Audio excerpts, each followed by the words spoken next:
The fog hung thick over the woods like a heavy curtain, suffocating the dawn with silence. Officer Maya Reyes gripped Ghost's leash tighter as the white German shepherd pulled her forward, nose to the earth. He wasn't just any dog, he was her partner, a K9 veteran trained to track the untrackable. And on this day, he would lead her to a truth buried beneath 6 years of silence and sorrow. It started with a call at 5:43 a.m. A woman's voice trembled through the dispatch line. "There's something moving, something human. I swear I saw a boy in the woods.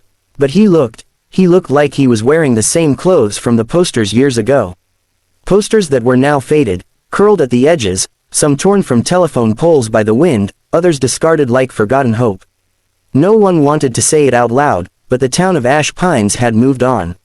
6 years had passed since 9-year-old Caleb Winters vanished without a trace during a camping trip with his father. His father had died in a fall, and the search for Caleb lasted weeks before being called off. Everyone assumed the forest had claimed him too. Everyone but his mother, Jessica Winters. Every day, she kept Caleb's room as he left it. Same rocket ship sheets, same drawings taped to the wall, same tiny sneakers lined neatly at the door, waiting for feet that never came home. When the police stopped searching, she started.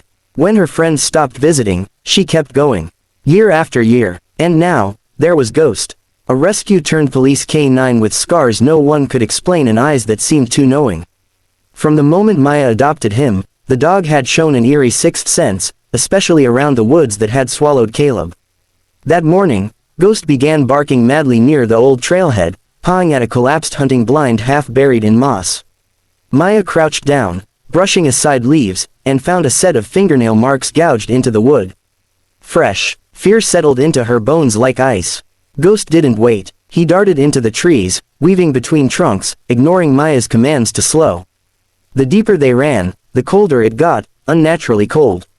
Maya's breath fogged as if winter had found its way into June.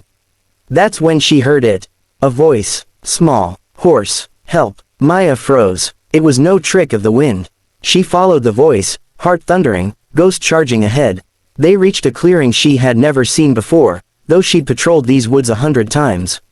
There, nestled between gnarled roots in a fallen tree, was a filthy, skeletal boy wrapped in shredded blankets. His face was sunken, his eyes wild. But it was him, Caleb. The hospital was a flurry of lights and clipped voices. Caleb didn't speak for 2 days. When he finally did, the room held its breath.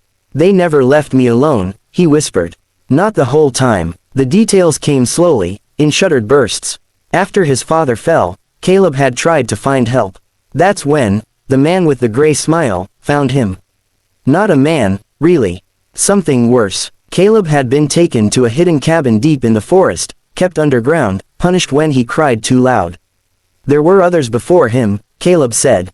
But none lasted as long. The man vanished one night 2 years ago, never returning. Caleb survived by scavenging. The cabin was gone when police searched, burned to the ground, only charred bones left in its place. The case opened a floodgate. More missing children from surrounding counties, all within a decade, all presumed dead. Caleb was the only one found alive. The town was shaken. Ash Pines no longer felt safe. But in the center of the chaos stood Jessica, holding her son with tears that tasted of both relief and rage. Her hope had not been in vain. And beside her, sat Ghost. No one ever figured out how the dog knew where to go, why he howled every night at 3:17 a.m., staring into the trees as if speaking to something unseen. Ghost had scars along his ribs, like he'd escaped something himself. Some officers joked he was a ghost, a spirit given form to find those who were lost. Ghost retired shortly after Caleb's return. He lived out his days with Maya and Caleb, spending evenings curled up at the boy's feet, eyes always watching the tree line. The story left a town forever changed, a mother's devotion carved into legend, and a boy who emerged from the darkness into light. Not every missing child gets a miracle. But sometimes, just sometimes, the forest gives one back. And sometimes, the hero has 4 legs and a past no one can explain.